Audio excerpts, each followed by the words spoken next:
Hi. Oh, I like to Double check. Yes, thank you for last night. It was Pleasure. great. Very good. How do you like the chair? I can just have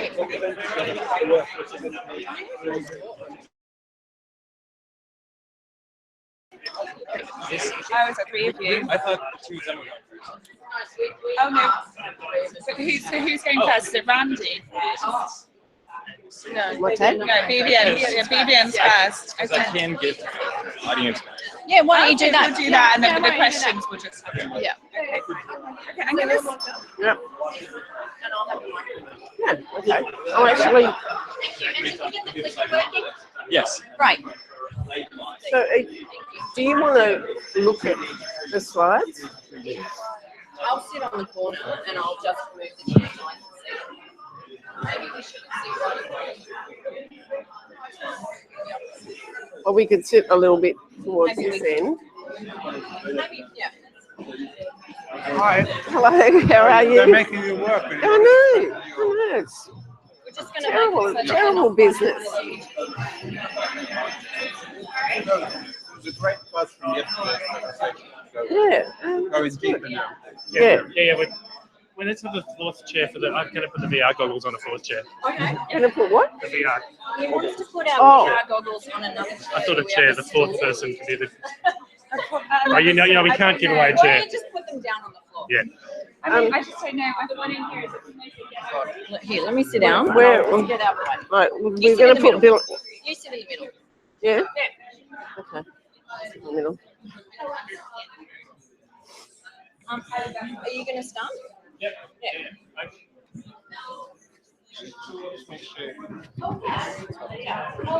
Maybe take your name tag. Is that better? Well, what we're going to go through is. Yeah. So, and you can say, look, we can tell there's a lot of interest. So we wanted to maybe deep dive into the process and show you how it started, how the partnership community I'll leave this about podium. what the challenges were. Do we want to take questions as we go along? Absolutely. Yeah. Make it a yeah. conversation. Yep. Perfect. Yeah. Mhm. So you,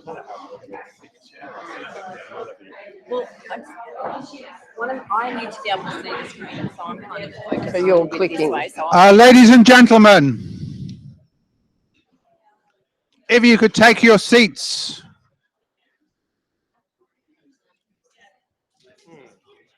what do you want to do? Well, it feels a bit weird. Yeah. That's a bit weird. That's a bit weird. Okay, ladies and gentlemen, we're going into our third masterclass this morning. And it gives me great pleasure to welcome back a double act that we saw yesterday, and there was a buzz around the conference. I think a lot of people were very interested in Pam Jack and Bill Dowser on their presentation of the Minter Ellison office and the issues around that. They're joined today by a third member, Domino Reich from BVN, and who's an old friend of mine from when I visited Australia some years ago. Domino was very involved in the project at a deep level, and this is going to be a deeper dive with the working title, This Doesn't Look Like a Law Firm. We're going to be looking at talent, retention, and recruitment. And so over to Pam, Bill, and Domino.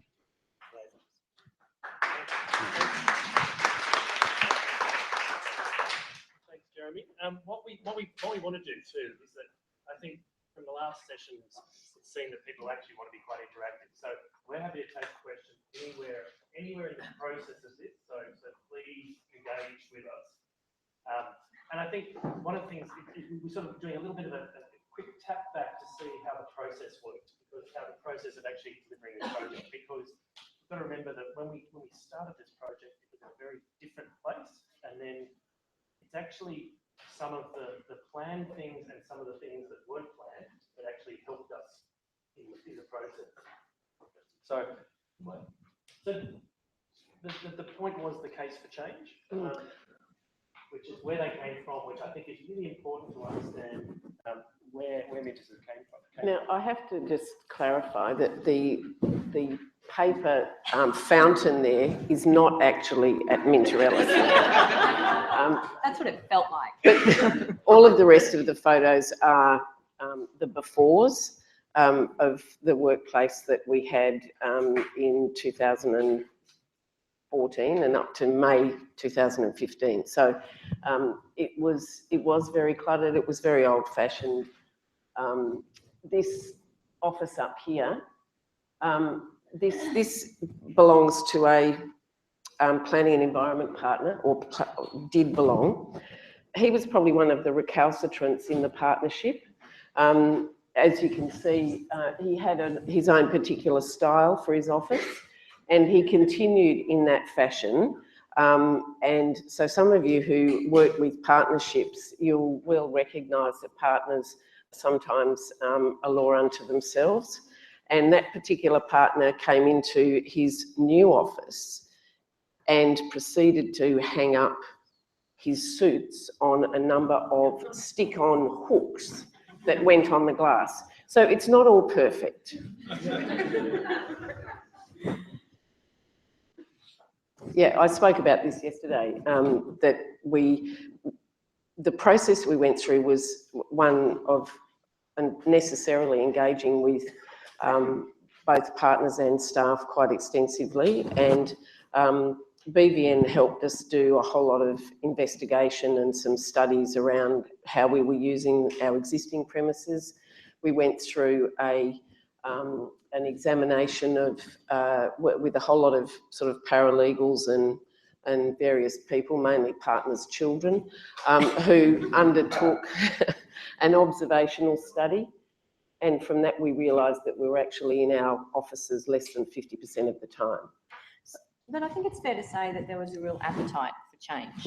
Yeah, so it wasn't necessarily knowing what that change would be, but when we started working with the firm, there was a real sense that there was something different that needed to be done, because what was there simply wasn't really working and didn't really in any way reflect the brand or the values of the firm. And I think one of the other things about the way it was briefed to us was actually defensively, which was, we have 500 people now, we don't expect to grow, we want to hang on to market share. That was kind of, it wasn't aspirational from a positioning. It actually, I think, represented the nature of the legal market and yeah, and that's right. I mean, the number of billable hours sold, if you take that as the measure of the legal market, hasn't changed in Australia in 10 years. So it's a very, very competitive market, and it is about maintaining market share or growing market share rather than the whole industry growing. Can I ask, with that 60% of partners who said yes, was there a preset number that you said once we get to 61% it's done? So there's a kind of... Well, we actually looked at a number of different options. So we looked at whether or not we would stick with a traditional layout with all lawyers in offices, whether we would go completely open plan, or whether we would do something in the middle where we would have some offices. And the some offices mixture obviously appealed to most. Yeah, so I mean, like many things, it was a bit of a compromise. I think that there was a view amongst the group of partners that were very involved in this process, myself included, and the then managing partner, who you'll see on various slides, had a view as to where we wanted to end up. And that was very much to embrace an open plan, or largely open plan solution. But it was about making sure we could carry people with us on that journey. What number does that 60% represent? 100? No, the partnership in Sydney is about 72 partners. So, sorry, the analytics. This is actually all the stuff, the data that we collected at that time. Well, hang on. This is all the stuff. So, if anyone wants to have a look, this is kind of this is the return brief. This is the functional brief. Just hang on a minute. Yes, that's true. Thanks, Susie. So there was a lot. Sorry. Or if you just reallocated and kind of took the new space and went to the space. Can we pause that for a sec? Because We'll show you. We'll answer that in a second.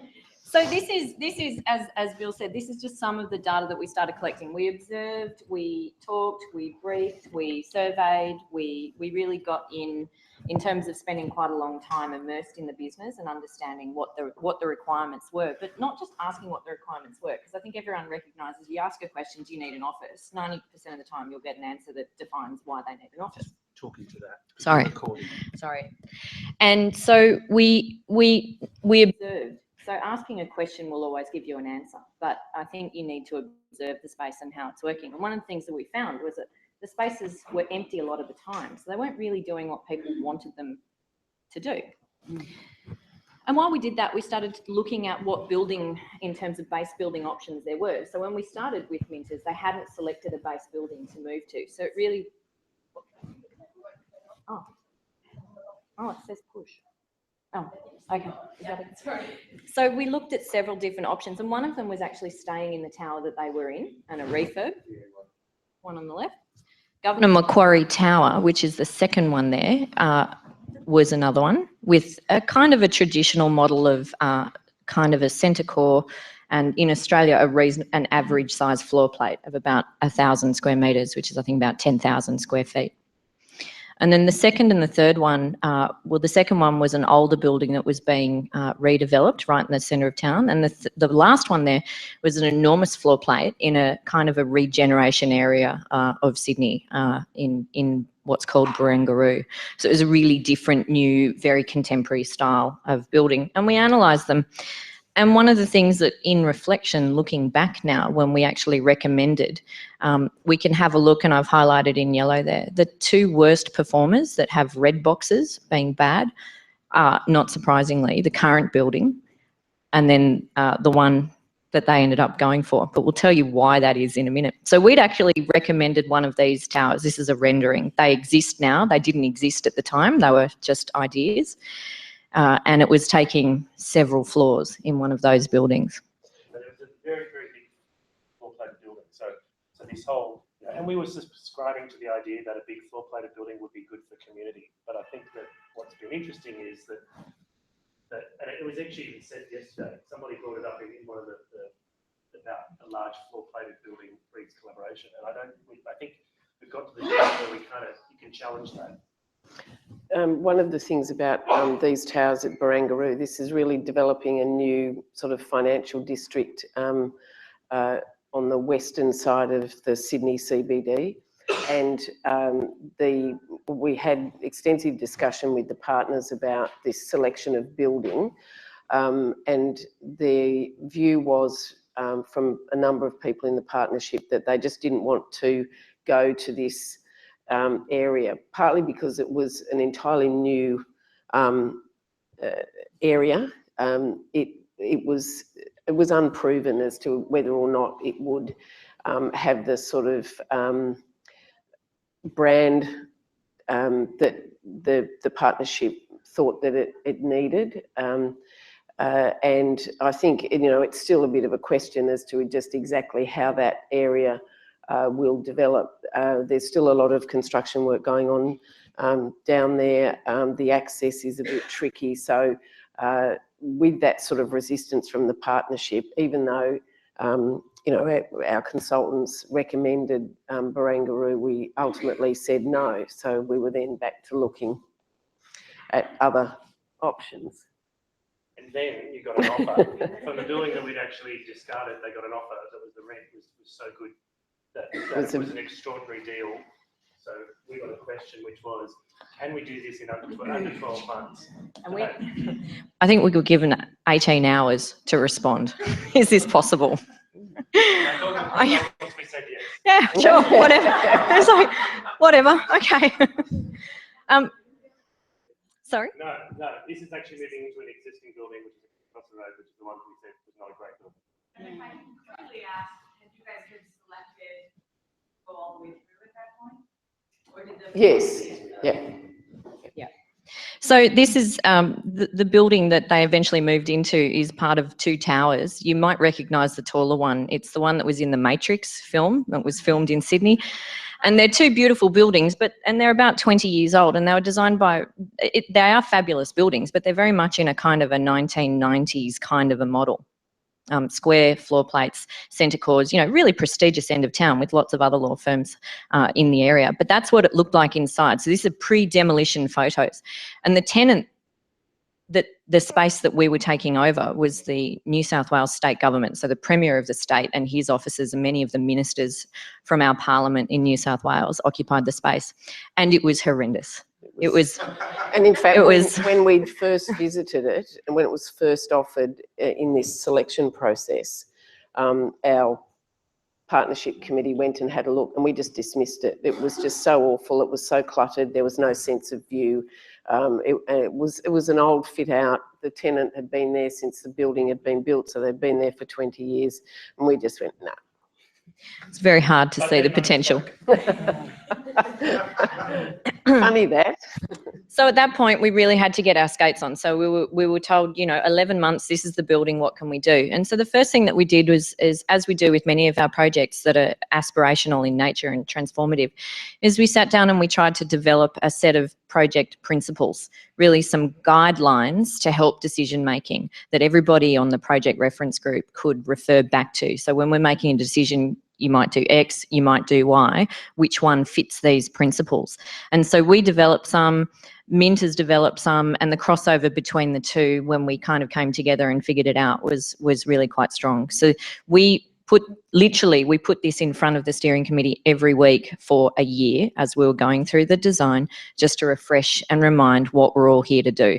I guess sharpen the mind. Great tool.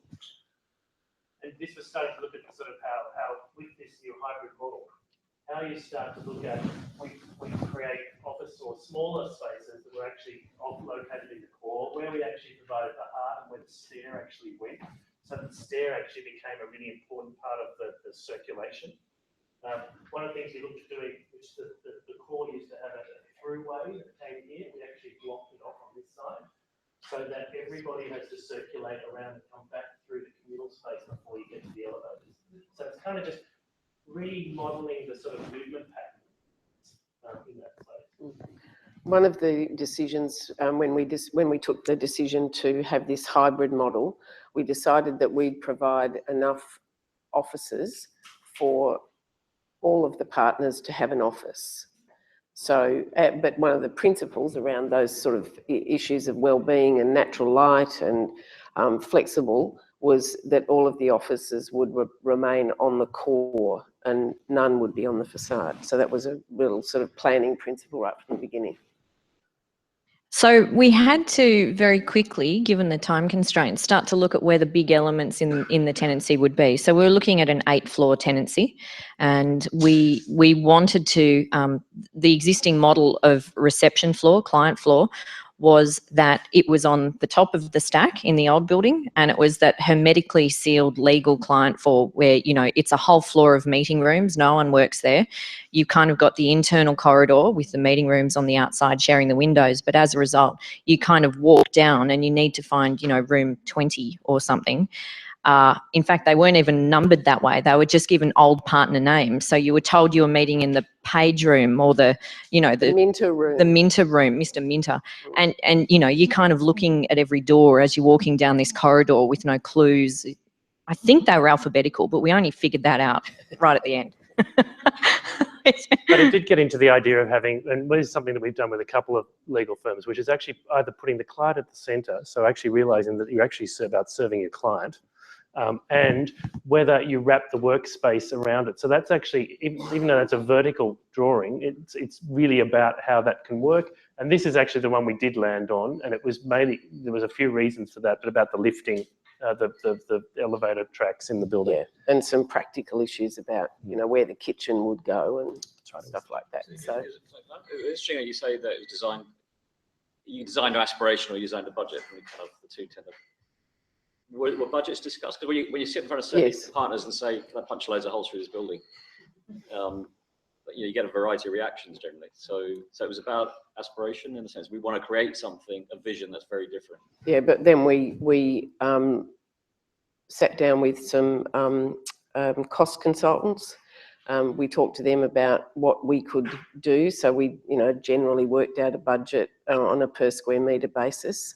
We looked at the things that we wanted to achieve, and we settled on a budget. And I think we then proceeded to do the work and stuck to the budget. We actually had the quantity surveyor as part of the project reference groups. He was at every presentation, every week. He was helping us make decisions on the go because of the critical nature of the timing.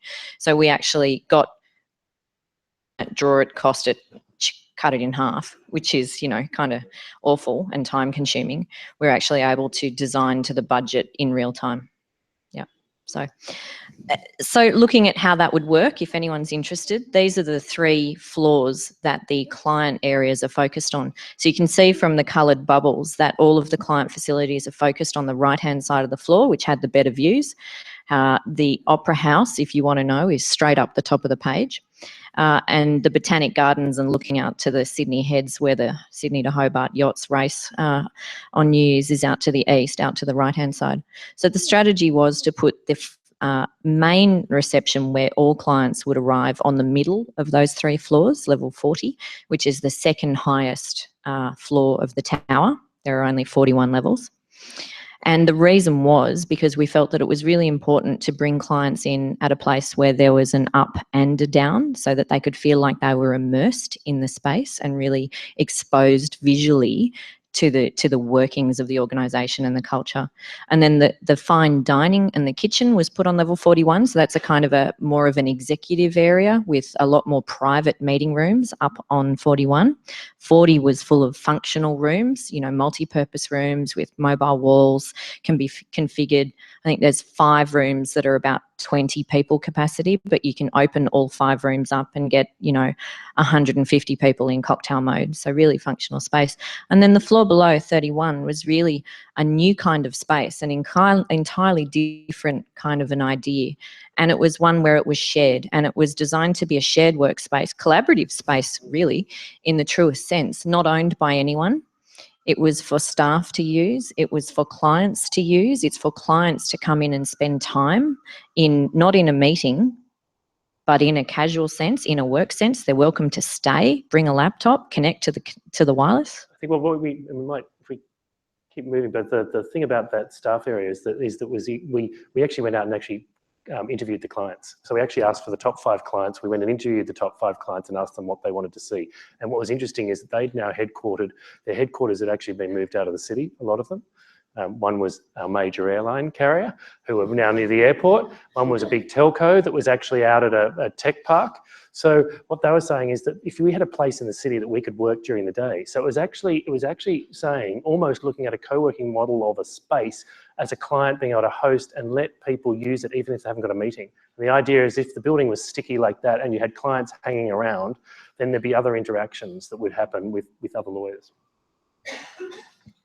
So we had to move fairly quickly to the stair and the void, and we had to lock down where we were going to cut holes in the building because that was on the critical path. And as we said yesterday, there was a fair amount of focus on how much space was used. From a technical perspective, as architects, there's a massive focus on the fire engineering issues in an existing building, working with the structure of the building. So there's a series of fire compartments, which are limited to 2 floors each, and in between those floors, there are a number of fire curtains and full height walls which have been hidden behind T-points and so on. So we won't labour the point. But every week we had this series of diagrams while we were designing of every floor, and we had to report to the CEO about exactly how many square metres of space were being taken out of the building. And it ended up being less than 3% of the floor area, which is great. And then, of course, what it looks like and what its purpose is. So that's interesting. That was the last rendering. That was voted on out of a series of a number of options in terms of materials and colours and finishes, and it looks pretty right. Then onto the office floors, where what we started to do was look at, how you start to lay out the office floors and what are the components almost, and designing on, as we'd said, designing on day one to be fixed addressed, but over the time of the period of time over 10 years of the lease is that it actually can go to an activity based or a more agile working environment. Yeah. How did you determine, there are obviously different kinds of workstations, spaces. How did you determine who gets to sit where? Well, it did change a little, and it was something that I personally was quite disappointed about. I liked the variety of the different styles of work points, but we needed to get more people in. So ultimately, the work points all became the exact same design. So everyone in the open plan has the same desk, and the same desk is also utilised in each of the offices. So just a follow-up question back to the plan again. If I remember what you said earlier, it's only the partners that have offices. Yes, but another. So you have associates in workstations, you have staff personnel in workstations, and I assume, did you still go so far as to de-silo? I don't know how many practice groups you have. Like, I mean, did you completely mix? No. So practice groups sit together. So, we do have, a home zone. So my team sits around the northeastern corner of level 38. We have 4 partners in my team. 2 of us sit out in open plan. We don't use the office. We didn't move into the office. So those offices that we could have used are available to all of our senior lawyers and whoever wants to go and work in a quiet space and actually be able to shut the door. In addition to the offices, we have a number of quiet rooms around the core, all of which are the same size. All the dark. And those quiet rooms are also used by, they're not bookable. It's a matter of, you want to go and do something quiet, you see what's available, you walk in there. Oh, Yeah, no. we'll show you. No. We'll show you. That's exactly, we'll get to it. Yeah, we're trying to get to it. We're trying to get to it. That being a lawyer, you obviously realise that the negotiation to what that would be. And this was actually probably one of the key ones, was actually talking about what was the office size, which was understanding what people actually needed to do in this office. So we actually got it down to, we showed how if it was 9 foot by 9 foot, which is the outer one, that's how big it was. Then we sort of said, well, if you reduce it by a piece of paper, it's this size. And we started sort of getting it down to what do you really need? And I think one of the other things is realizing that collaboration in the office actually didn't happen across the desk like it traditionally used to. Everyone used to say, I want somebody to sit across the desk from me and that's how we'll collaborate. And you get the 2 visitors' chairs on the other side, but then the computers in between you and it just... But now collaboration is actually working together on looking at a terminal. So it's actually a different type of, so that actually allowed us to take away that visitor space in that traditional form and look at a bench desk, which that means we got down to... Well, we eventually settled on, we actually tested, sorry, I'm going to go back there. We tested all 3 of these in terms of planning modules from a design sense. We actually drew all of the plans and figured out what capacity we would be getting, and which we thought for a minute that 6.5 square meters would work, which is the blue square, but we settled on the yellow square. 8 foot by 9 foot are the actual feet or me? Yeah. No. In my new world of being in North America, I'm trying to learn to convert. So we illustrated what we were going to get, but we wondered how we'd ever figure out whether that could work. So we actually we had a half an empty floor somewhere in the building. We built a prototype and we put furniture in it. We put the technology in it. We got people working in it. We actually rebuilt it. We built it twice. The second time was with the actual materials and the graphics of how it would work.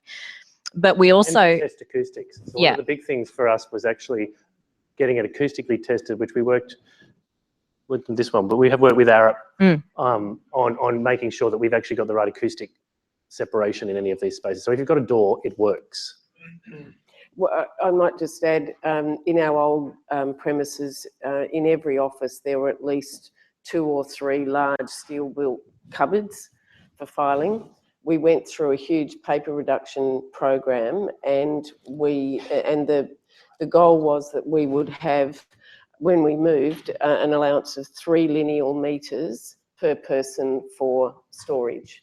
And in fact, most people have not used even that. we have electronic filing and there's no storage other than some, you know, a small amount in each of the offices. So when you get rid of the storage, you actually, the functional space in these offices is about the same as the functional space we had in the old offices. If you take out the sitting across the desk and the chairs and you take out the cupboards.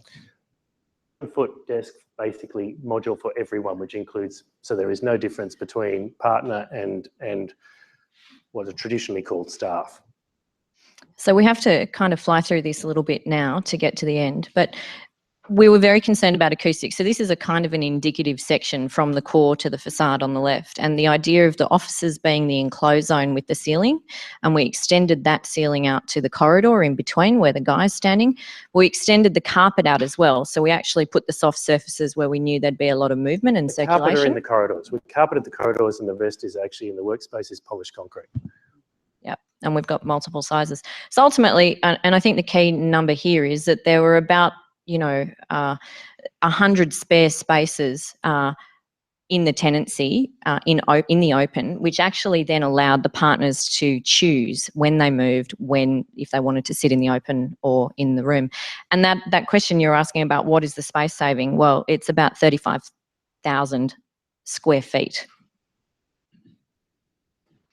So these were the these are the ideas about look and feel and what was trying to be got through, sorry. And we've just got a really quick video. Yeah, we might even finish on the video. Okay, we'll come back to it. The video, no, we might now. You want? Because the video is actually the video that we produced for the staff when they knew they were going to move.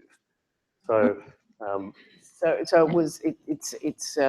it's a fly through. It's not the reality which some of you saw yesterday in the video. This was done to really give everyone a bit of an indication of what they were going to end up with.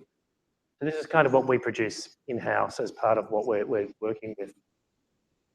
Can everyone see? Are we in the way? Yeah.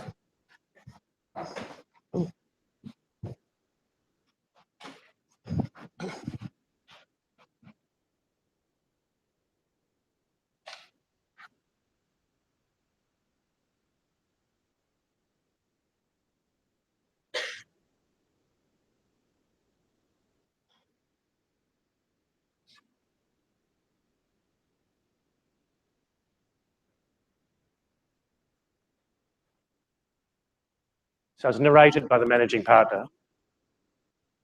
And the people that you see in there are actually mentors. So you'll see Pam getting a coffee. She pops up in a few places. She's like, where's Wally? Thanks. Oh, no, not really. Sorry.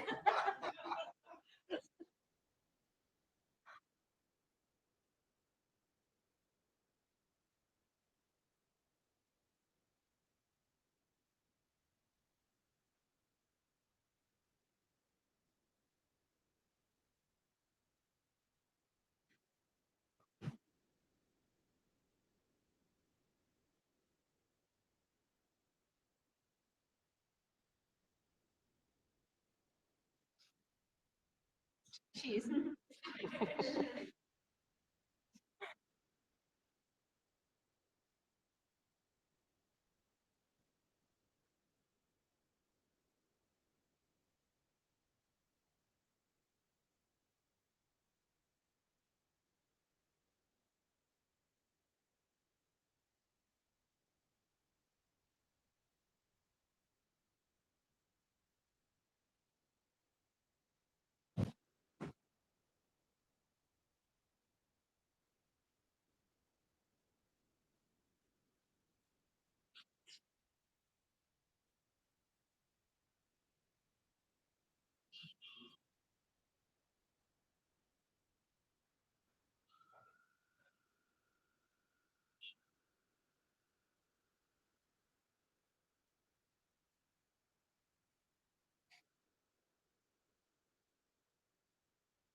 Have you seen her again?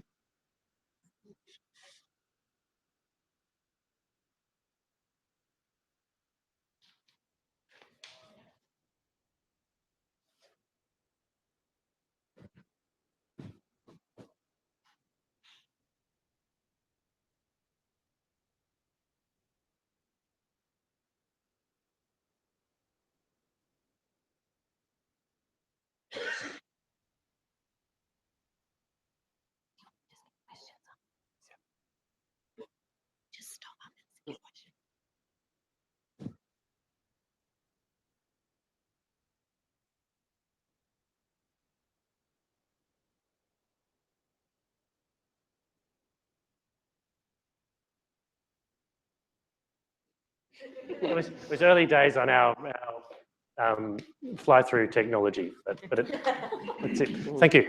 So,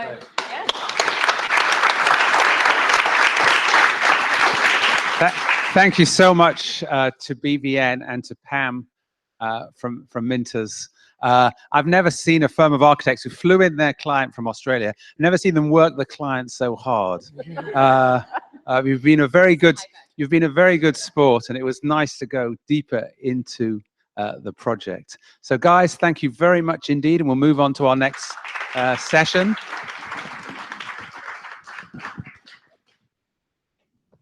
It's my great pleasure to introduce Randy Feiser, Chief Executive Officer of the American Society of Interior Designers. And Randy is going to take in health and wellness in the workplace.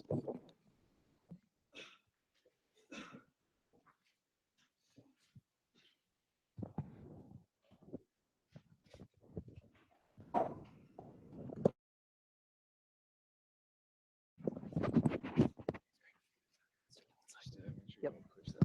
Yep. Thank you.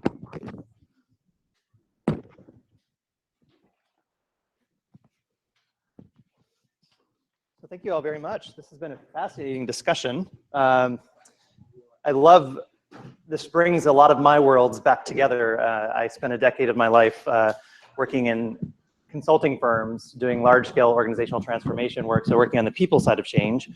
And then another decade of my life doing mission-driven work, which was helping society change. And now I am the CEO for the American Society of Interior Designers, representing 26,000 people who help places that help people change and evolve and grow. And bringing that all together in a conversation like this is just fascinating. So what I'm going to be doing is talking about why health and wellness in design and workplace matters.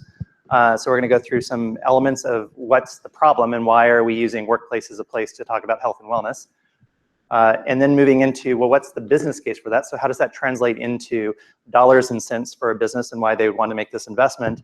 And then giving you some examples, actually using our office as a case study, which we moved into last Monday, which is on track to being a LEED Platinum and WELL Platinum headquarters for ASID, 8,500 square feet. So not a huge space compared to what we just talked about, but at least we're very proud of it. So in doing this, we need to step back in time. So we're going to go back to the very beginning. So this is going to take about 5 hours, if you don't mind, so get settled. But the reason we go back to the beginning is because we want to talk about physical health. And if we need to do that, we need to recognize that our bodies as human beings, since our Neanderthal days, we still have the characteristics and the functions that we inherited and sort of evolved into when we finally stood upright as human beings. And during that time, we spent all of our time outdoors. And we spent almost all of our time walking because we were hunting and gathering for food. And our bodies are designed for that kind of movement. We used to walk at the equivalent of a half marathon a day as human beings. Now, what we have is a life where we're spending 90% of our time indoors. So what this body used to react to on a daily basis was what goes on outside. And now it's reacting to what we're creating in our spaces internally within our organizations and in our spaces and in our homes. We're also finding that we're spending 38 hours in traffic. For those of you who commute, we're spending 11 hours on our devices. And those devices are the closest things to us throughout our entire day and night. We usually sleep with that closer to us than we do our partners. And we are more responsive to what happens on that than our partners. The other thing that it does is obviously creates weird hairdos for people. So we have I'm waiting for the he hive. So that's going to be the next thing. I think the he hive is going to be the next hair movement. We also spend 70% of our time now sitting. So you all have been sitting all day today. Our bodies are not designed for this. Our bodies are designed to stand like this. All of the internal organs, all of our functions are actually designed for us to be in this position. So when we sit down, We actually change the structure and the movement of our body and how our body operates and how our processes inside of us change and evolve. So we have moved in our world to this. So we were Homo erectus, and now we're becoming Homo hunchover. We've gotten a little bit better, but we're still walking around with our devices like this, not like this. So this has really changed who we are physiologically as a human being over time. And it really is causing harm to us as human beings. We are seeing problems with our head, our brains, our lungs, our neck, our back, our stomach, our feet. All this is coming from sitting on a repeated and consistent basis. What happens is actually when you sit down like this, is all of those organs and everything that are here that were typically designed to function like this are no longer functioning the way they should because you're in a seated position, and it changes even your hormonal movements. If you sit more than you stand, you will actually find that 11 pounds of fat can be connected to that. 1 in 2 Americans are now living with unhealthy air. And that's not just the outside air. This is obviously an outside view of a city, and we can look at any of these cities and see this is the case. We are finding in some cities that the air quality inside the spaces that we create are 4 times worse than the actual outside air is, because of the products that we're putting into the space and the off-gassing that's taking place through formaldehyde and VOCs and other things along those lines. And we know that asthma is increasing as a human condition. 1 in 12 people now suffer with asthma. So you take a person who has asthma and you now put them into a space that has toxic chemicals floating around it, and you've got a problem for an individual. It's impacting our sleep. So we are sleeping less as human beings, 6 hours and 25 minutes per night. We are intended to get 7 to 8 hours of sleep per night. And for some of you, you're probably looking at this, 6 hours and 25 minutes, that's a lot. That's a lot.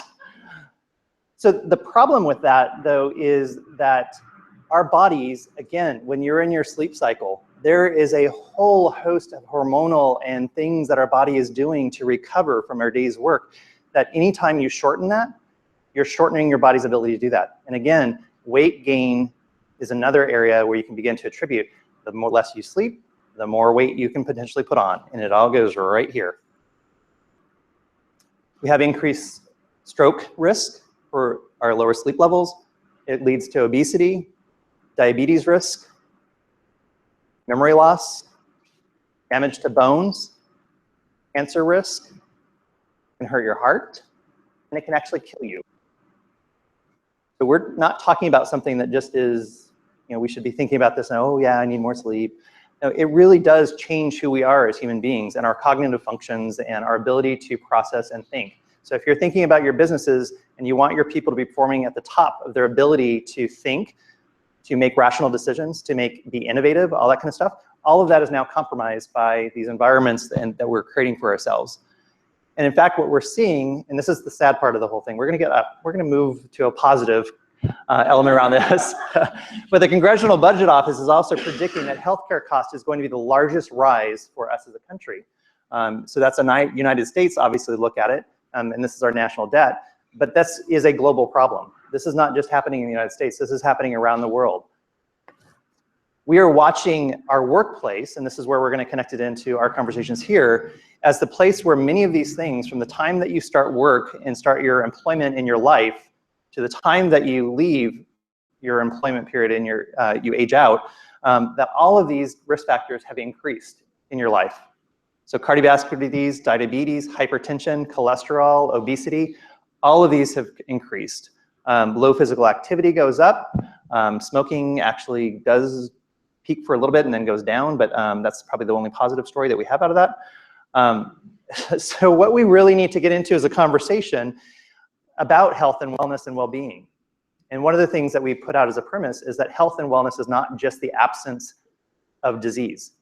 We really want to promote physical health. I mean, it is just saying that I don't get sick is not enough. We want people to really push that they are healthy and that they are mentally healthy and socially healthy. So that we know, and there's a huge range of studies out there that the physical environment absolutely correlates to impacts on these dimensions. It is not the cause and effect, it's the only solution or only thing out there that causes any of these things, but it is definitely in the formula of issues that are out there that causes these things to take place. And thus, on the other side, is a potential space for the cure. So we know that light, nature, all these other things can affect alertness, mood, and cognition of people. And quite simply, we believe that design transforms people's lives. So let's take this into the economics of this. Let's talk about why this would matter from an economic standpoint. Well, if we look at our productivity costs in our organizations, they're actually significantly higher than the energy costs and our building facility costs in an organization. We spend 90% of our operating costs on human capital. And if that human capital is not functioning effectively in our organizations, then we are losing money on a daily basis for not getting the most productivity out of our people. Now, a lot of you who work for corporate America and work for corporations and do work with corporations probably have a lot of this in your bucket already, but we really do need to bring this cost of why these solutions matter to businesses and do it from a standpoint of a cost-benefit analysis and also a value per square feet conversation. Cost per square feet is no longer the right way to talk about this, because if you put it around cost per square feet, what you do is have a conversation is, well, how do I reduce those costs? If you put it in a value per square foot conversation, you have a conversation with your corporate real estate folks or your CFO about, if we spend this amount of money, we're going to get this amount of return from it. So this is a way to increase productivity and significantly and increase your bottom line. So let's take an example. 1,000 employees in an organization, and you're paying them, say, like for $33 per hour. If you increase productivity in that organization by 6%, you've actually increased the bottom line by $3.9 million. So think about the money that they're spending on design services and the relativeness of what that is in comparison to what you just saved them. That's a different way of having a conversation with your owners. And there is a true understanding within business that this is a problem. The number one reason that people are absent is because of short-term illnesses. Number two is long-term illnesses, usually ergonomic or some physical act that's going on. And companies are complaining about their employees not being at work. They're also complaining about the fact that their employees are showing up at work and they're presenteeism. Not absenteeism, they're presenteeism. So they're there and they're not functioning at the level. Gallup just did a study, and it actually was 40% of employees are actively engaged. I think it was like not engaged when they're at work. And there was 10% who were actually actively disengaged, where it would be better for you as a company to spend money to keep them at home or fire them than it would be to have them show up at the office. Maternity and sickness and family-related issues are also in the mix of why people don't show up to work. We don't think design is a solution there, but it is something that does take place. The things that you can do with design, though, is just actually natural ventilation, access to daylighting, low VOCs, better HVAC systems, all help deal with these colds and flus, headache and migraine issues, and respiratory elements. When you get into issues of depression and stress that are also keeping people out, there are biophilic elements out there, acoustical comfort that we've been talking about, access to outside views and sidewalks, and just mimicking characteristics of nature within the space. Muscle-related problems and falls are all design-related solutions. Ergonomics, that's I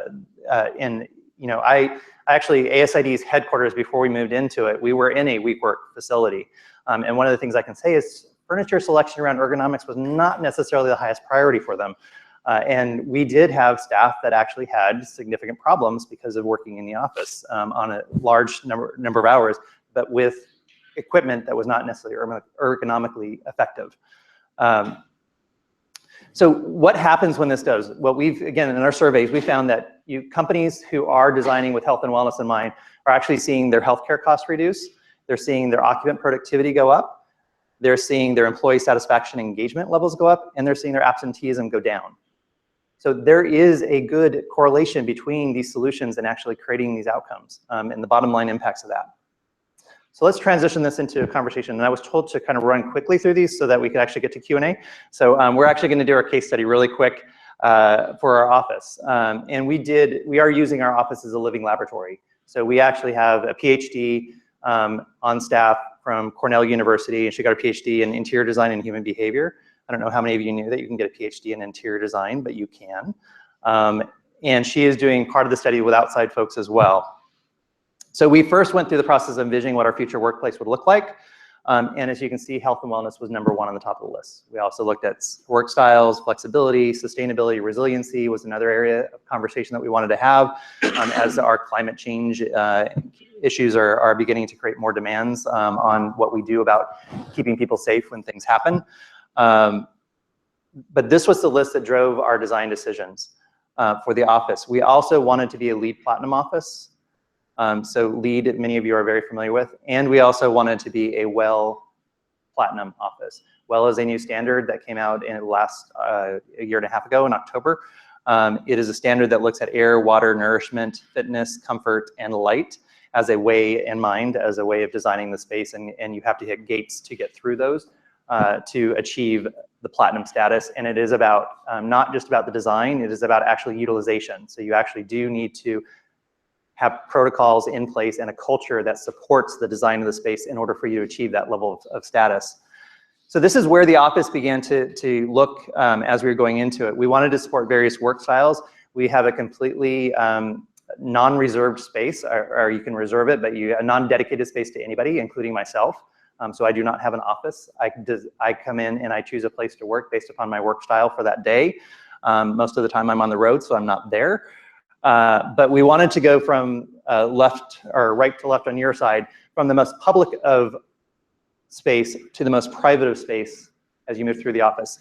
And so each of the spaces and the elements were designed to move you through that as an organization or in your work styles and in how you thought about the space. We also made sure that biophilic design was embedded in the office in every aspect that you went into.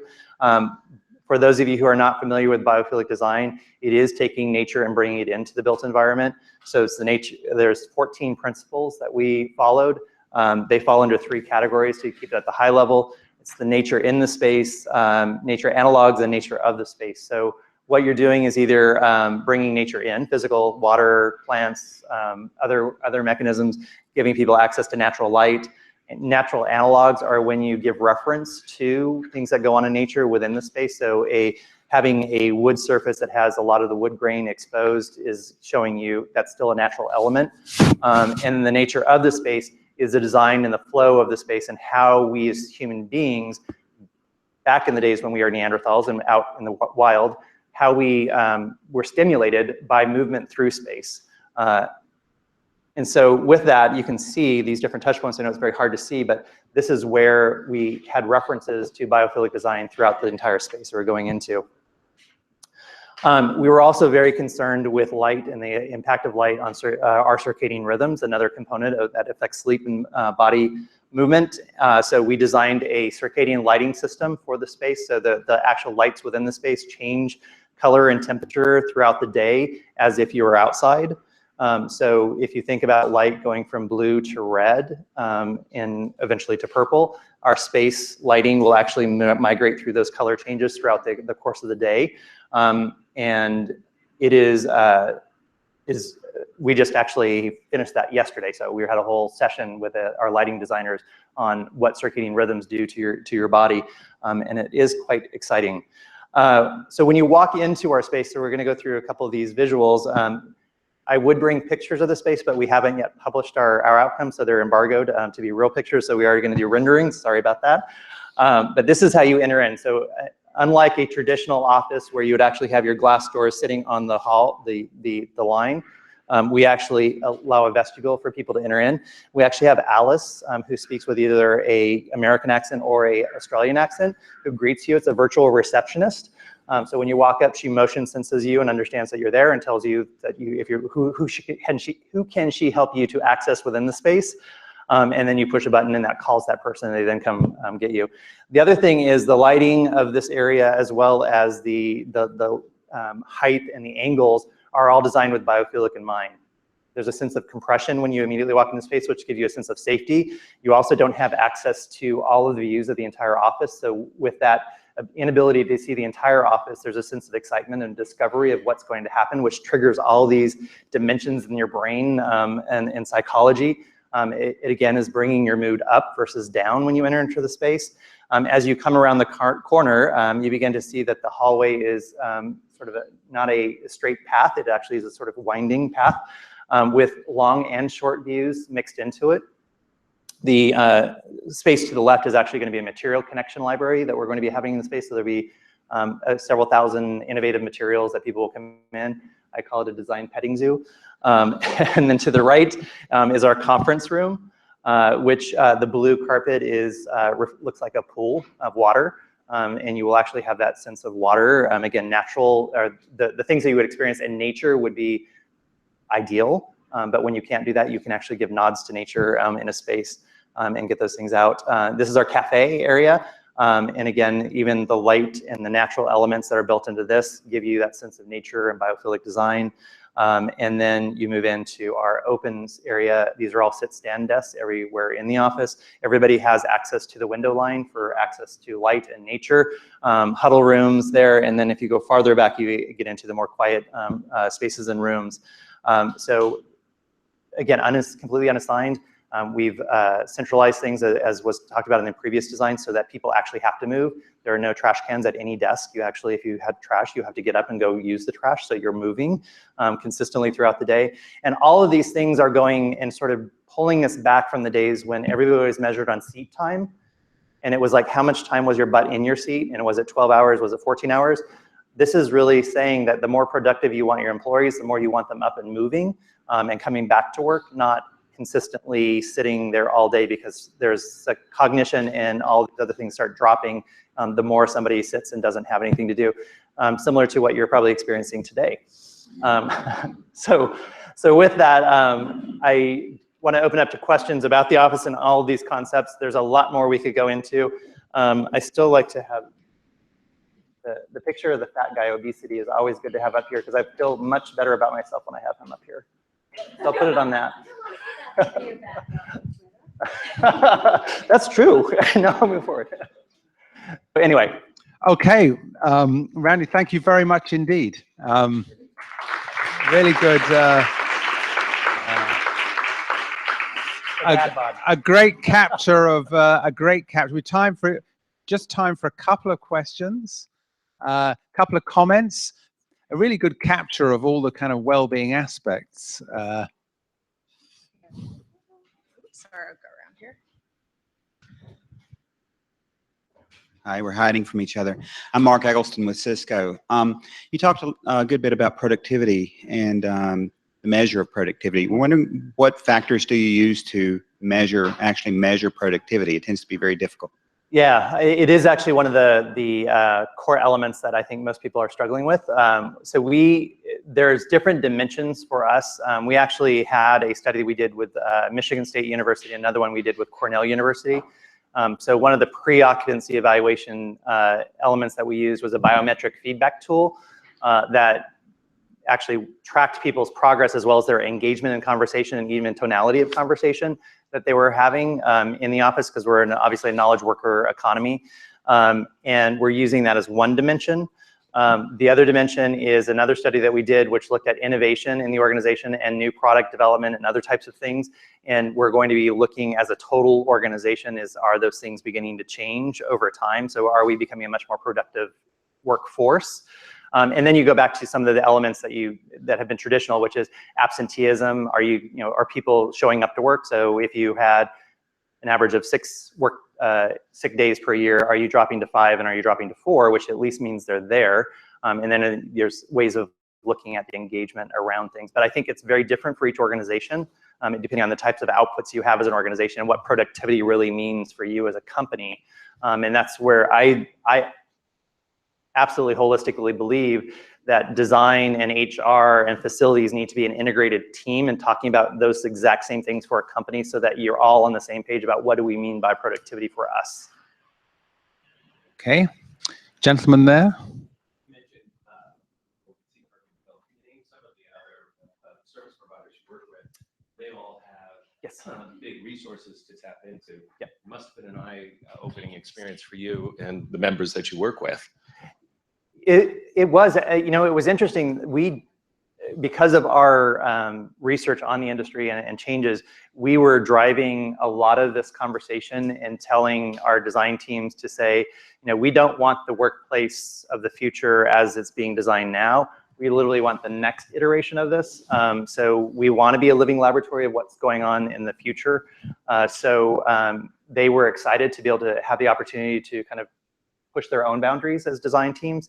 Cerami was our acoustical consultant. Banyan was our lighting consultant. Rand was a construction company that we worked with. And Carr is the corporate real estate developer and facility manager that we were working with. And all of those folks needed to meet together and talk consistently in order to achieve the standard levels, because there are some changes you need to make to the building at times that require everybody to be on the same page before you can make those. And we had to have those conversations before we chose a site because we didn't want to be in it and then find that we couldn't achieve a platinum level if we couldn't change something. Okay, well, Randy, thank you very much. A really good capture of the trends. Thank you.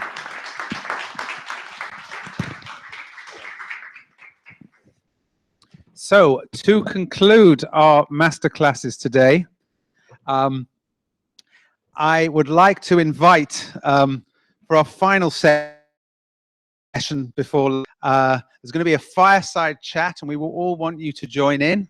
We're going to talk about workplace experience, and to lead us through it, we're going to have Simon Elliott of the LifeWorks Restaurant Group and Mindy Garrett of Cisco. But before that, we're just going to show you a short video about LifeWorks.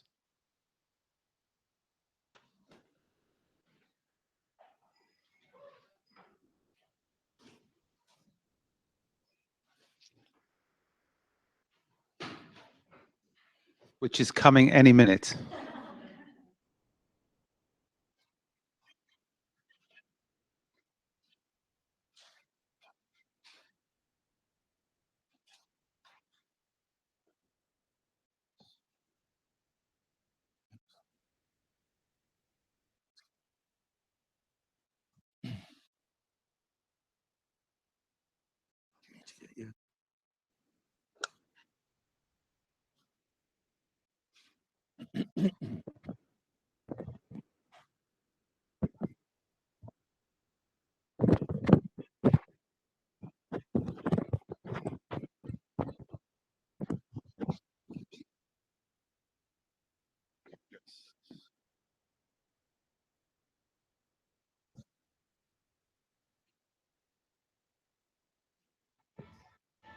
I don't. Sorry? Yeah, I know.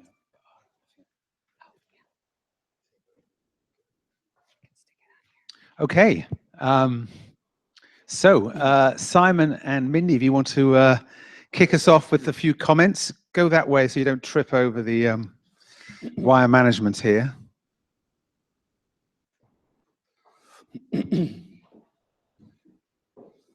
Okay, so wow, what a day and a half it's been. I found it absolutely fascinating and interesting, you know, hearing about algorithms, about workplace design, about technology. I'd just like to say a big thank you to Jeremy and the rest of the Worktech team. Oh, thank you. Thank you very much. So as I've been listening over the last day and a half, that it's really trying to understand from my perspective how hospitality services can contribute to complement the design and work together to really drive a workplace experience that feels good from the employee's perspective. So in context that I work with organizations to work out how that hospitality mix of solutions actually contributes to the workplace experience. And if we look at, for example, remote sites and mining, for example, that those folks who are often in the middle of nowhere, we have to provide a range of services from accommodation, for their food, for their entertainment, even bars, cinemas, in some cases, mini supermarkets and convenience stores. If you look at high security environments where it's often difficult to leave a building or get back into a building, or indeed the enterprise or the agency, maybe in foreign lands or in homelands, doesn't want their employees being exposed and having conversations during lunch or what have you, and potentially revealing secrets. Now, those two examples aren't particularly relevant to the audience today, but what is relevant is if we look at the range of hospitality services available with some of the famed tech companies, everything from free lunch to valet parking to even getting your home cleaned, right? So there's a lot of press about the range of hospitality services, and on the face of it, it can seem like fluff, right? I've read a lot of press articles to say, you know, the benefits of some of these tech companies are a bit over the top. Why do we do it? Is it just a fad? Well, I think it's about purpose, and if there's a purpose that's aligned to the strategic objectives of the organization, then my belief, our belief is the hospitality services can contribute to that. So this is a fireside chat. I know we're running slightly over time, but that's my introduction, Mindy, and then we can take questions afterwards. I love coffee.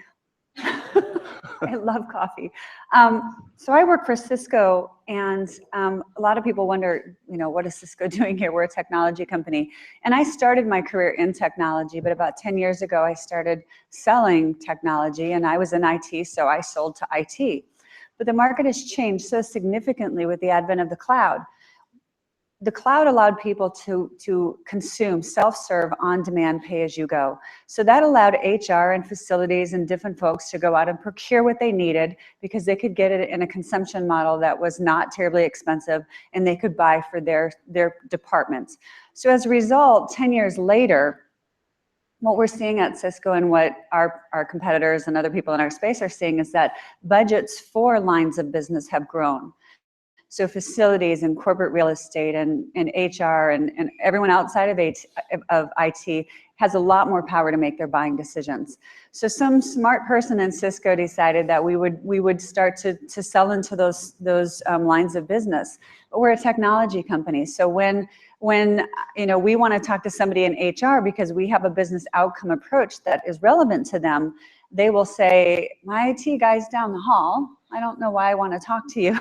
So we came up with a strategy that's been pretty successful for us, and that is leveraging partners like Plastark and Refinity, who are talking to the people that we want to talk to, and where there's a better together story that makes sense for us. So we have a very relevant offer for our lines of business when it comes to collaboration. And frankly, you can't get to the future of work without the ability for your employees to work any place, anytime, and on multiple different devices. So that's what we do, and that's why we're here. We feel like we have a really great story in this space. So. Good. Well, thank you very, very much. I just want to add that as I visit the Worktechs around the world, the collision of work, place, and hospitality is growing. And those of you, I know one or two of you came to Worktech London in November, and the chief executive of Mighty, which is one of the largest facilities companies in the UK, they actually manage the facilities at the Royal College of Art where I work. He stood up and he said very simply, oh. I could hear you. Yeah. People usually can. Years of shouting across lecture rooms. And he stood up and he said, I used to think I was in the facilities business, and I now know I'm in the hospitality business. And that was really quite something. They're Mighty do the BBC and RCA and a whole host of other organizations. So I'm very interested, and we're seeing it around the place. And when you get somebody like Mindy, who has a background in tech, but is also now in the hospitality business, tech is a form of hospitality. I find that quite interesting. So I just want to throw it open to the floor in the few minutes we have left. Questions, comments, doesn't have to be about what you've heard in this session. Anything from this morning around workplace experience. Yeah. Proprietary products. No, that's fine. Okay. So one of the challenges I face with many of my clients, especially the larger ones that have concerns about confidentiality and such, they say they want to work like the smaller startups and bring their laptops and be wireless, but everything they do is so super confidential that they have to utilize their own proprietary software, which is an incredible challenge for us when we want to provide them with an infrastructure in a workplace that is more flexible and they can work wherever they need to, be it in a meeting room or wherever. How are companies like Cisco helping companies that feel that way find that happy marriage to where they can provide them with the type of careful moderation of what's public and what's private, but also still give them the flexibility? It's interesting because I truly do work anywhere, anytime, and I don't feel like I'm putting the company at risk. Now we have some safety things that we do. Like when I'm working from home, Cisco actually has a special router in my office at home that is very secure, and so my communication over the internet and wireless is very secure. But I'm seeing in the industry that and I have that question myself. There's a hospital up in Minneapolis that has a completely open workspace environment. And patients come through, and I'm still wondering how they can do that, but I'm seeing it everywhere. I also have a security certification for security. That's one of the things that I did years ago. And I don't honestly, and I would love to open that up to other people, I honestly don't understand how enterprises are letting that be so loose.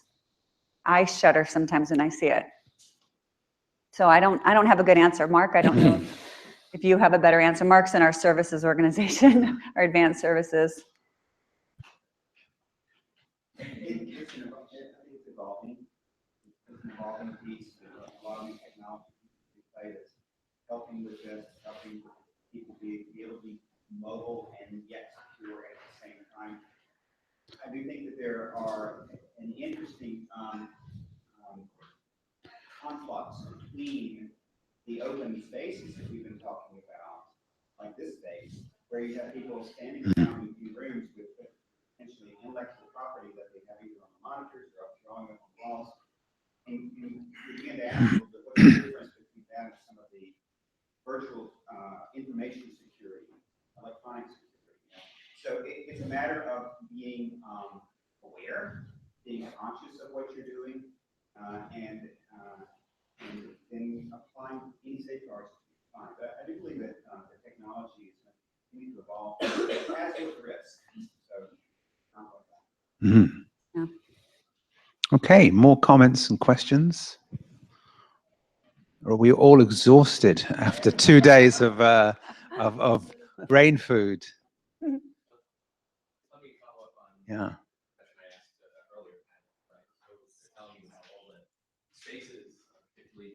Spaces are connected, conference rooms, et cetera. But when you're mixing technology and hospitality together, it sometimes gets messy or is broken.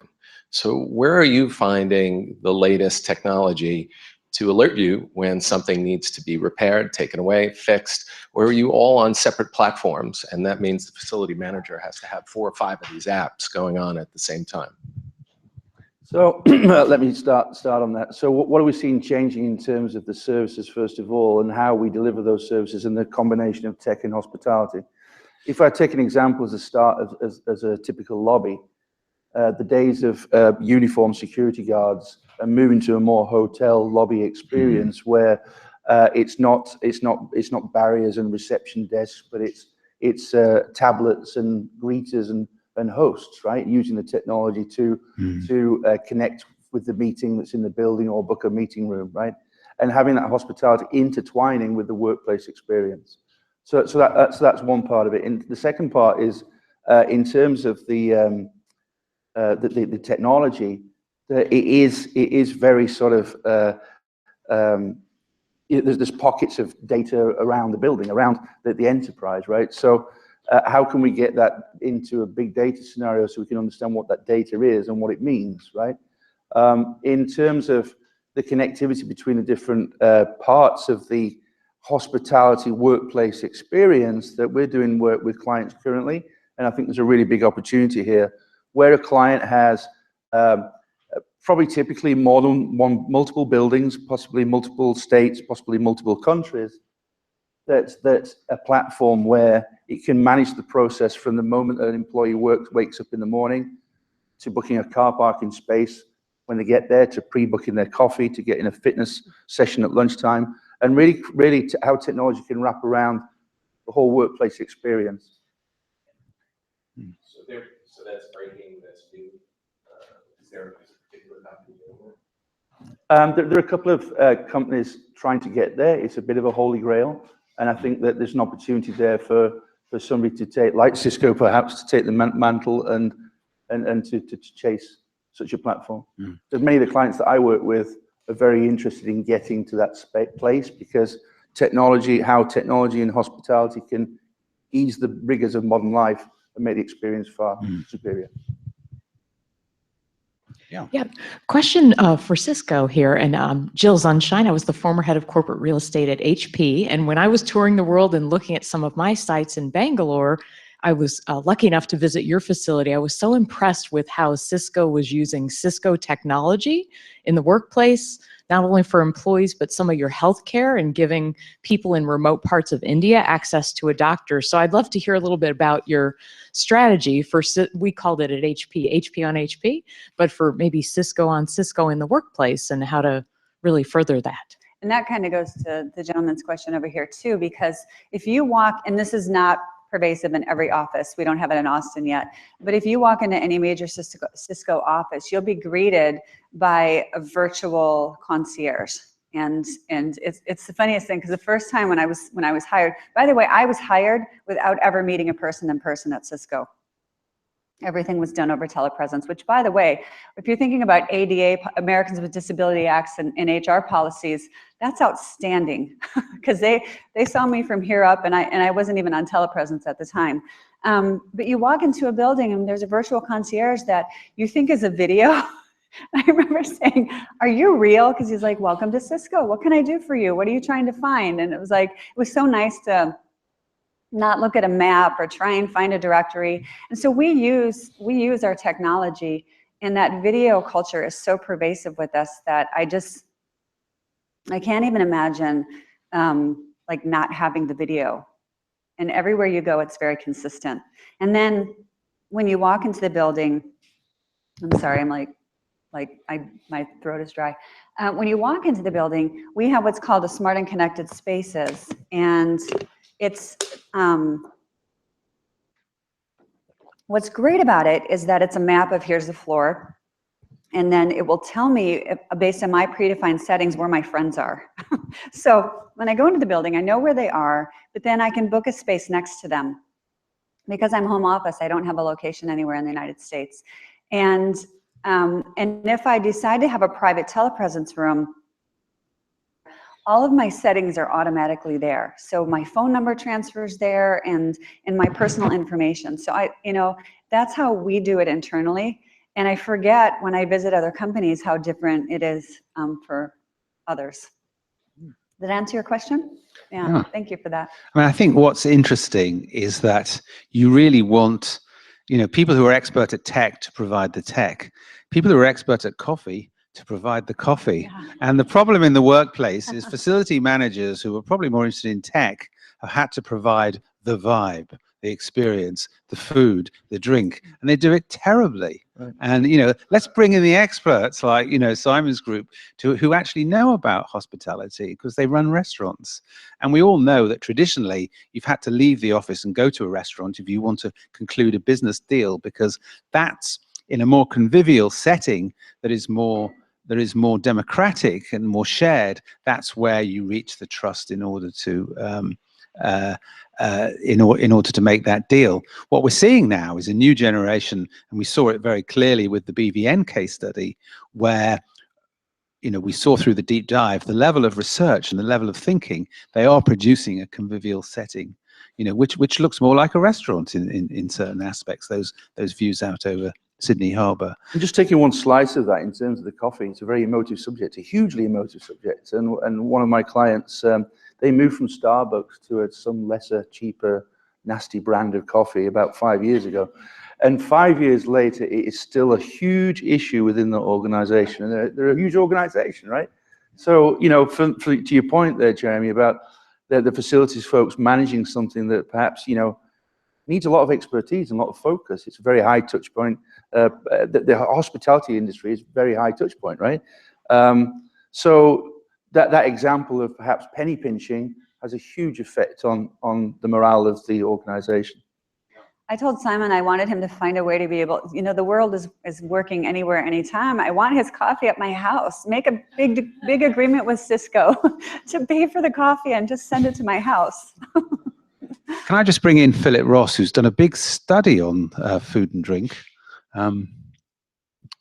Just shout, Philip. Yeah, no, I wanted to kind of just ask a kind of a futures question, which might link these two things together. When I was at the Edge recently in Deloitte's building in Amsterdam, which is seen as one of the most smart buildings of the future, they were showing the first robots being used. And they've now got robot security guards that move around the building, go upstairs, challenge you, you know, this kind of beginning of automation. Do you see that coming? I mean, do you see robot butlers, people kind of serving you? How does tech and personal service kind of collide in the future? So I think the thing is, in the introduction video was really about how we use that video to position ourselves with being more than just the food guys, right? We believe that a range of hospitality services can contribute to the workplace. And that range is, you know, conference center services, reception services, daytime sort of porter services, fitness, childcare, and the range of the employee amenities is very broad. So to your question about robots, we're in the people business, right? And I'm not sure that robots will ever replace the human interaction. Because in the 70s, for example, some of you might remember that there was a big change from staff restaurants to vending machines. Now, of course, everybody hated it, right? Because having an interaction with a vending machine isn't that interesting. And the quality of the service that you get from that vending machine isn't very interesting. So there was a whole turnaround away from that. And to Jeremy's point, in our client portfolio, you can have everything from a white linen sit-down meal to a weighted restaurant experience to a deli. You can even have we even have pubs and bars in our accounts right now. So robots, not sure. However, there is a very interesting young man based in San Francisco who I went to see about 6 months ago, who's actually created a robot to create beef burger patties, to slice the bun, slice the tomatoes, and cook and grill the burger, and out of the end comes a burger. It's about the size of this room, but it's pretty cool. James Gross.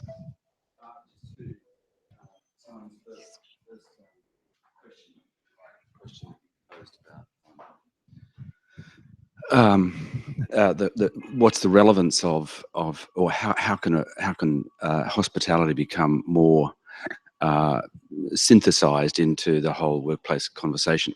I think semantics here are really important, and it's one of the things that, as an architect, you know, you think about when these sorts of discussions happen, because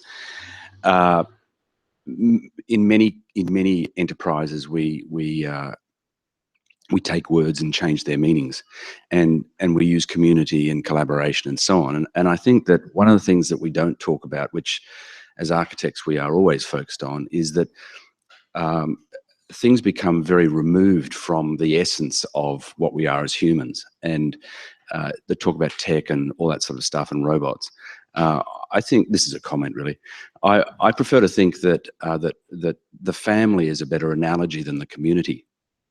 And then if you take that idea of family and you reduce what is a family or a habitat for a family, which is a house, and the sort of central object of designing any building is to design a house, because you're designing a place where houses represent intimacy and aspiration and all sorts of things. And so to really a comment, as I said, to your question, I believe that if we take a slightly different, more human view of these things, then you would never put bad coffee in a workplace because you wouldn't have bad coffee in your house, for example. Mm. So the way we reduce things rather than expand them, I think, is one of the things we're not actually talking about. Reduction is as important as expansion. I think you're absolutely right, because in modern house design, the kitchen is a very, very important of that, and a big reason why people buy the homes, right? Mm. And that's why the first thing people tend to do is remodel their kitchen, because it's the hub of the household. Mm. It's where the family meet for breakfast and meal times. We've seen lots of campfires over the last day and a half, right? Mm. But I banned them this morning. but we I surgically removed them. But we absolutely believe that food has been the basis of society since the beginning of mankind. So what better place to start your workplace culture is from food. And I see great examples all of the time. And there's a bad example in New York, here, Manhattan, where they have a restaurant the size of a cruise ship restaurant, right? And it's used for 2 hours a day. In the facilities world, who in their right mind would actually do that, right? You know. And then on the other extreme, a client up in Oregon, that their restaurant space is a real community hub, and it's used from people arriving in the morning through morning. There's informal meetings there. There's team meetings. There's gatherings, and really becomes the hub of the community. And I believe that that's the opportunity that hospitality services can deliver to companies. Mm.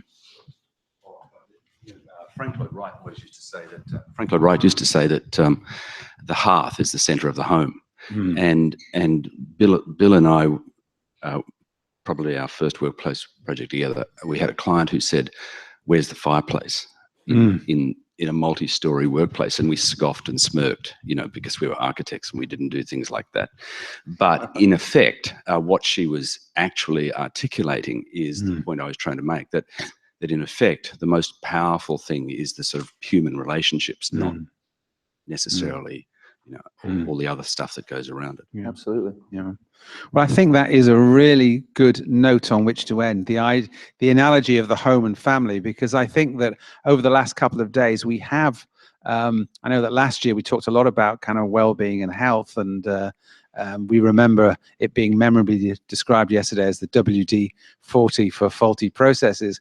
I think we've moved the story on this year to a genuinely much more people-centered approach in workplace strategy and design. And I want to thank Mindy, and I want to thank Simon for leading us through this very, very thoughtful last session. I want to thank all of you. You are the band of brothers and sisters who stuck it to the end, and you deserve a special gold star. I just want to thank our production team led by Isabel, Rhiannon, and Nicole. They're probably out working as we speak, but they've done an awesome job pulling it all together. And I do hope we'll see you again at Worktech in New York next year. You can start booking for it now. And I think, and I would love you to connect. This is the chair's closing remarks. They're very short. I would love you to connect to the Worktech Academy. You've met some of the partners. We're going to be coming online with the Academy, and you're going to be hearing from us with a September launch in view. So can I say thank you very much, not just to Simon and Mindy, but to all our masterclass speakers today, and lunch is outside. Thank you very much.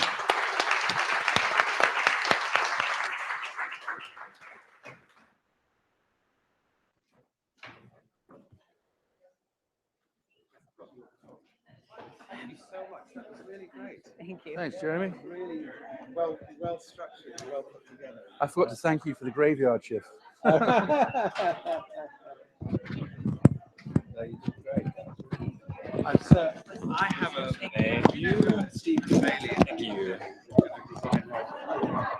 He did a thing years ago, which he, thank you so much. Yeah, yeah.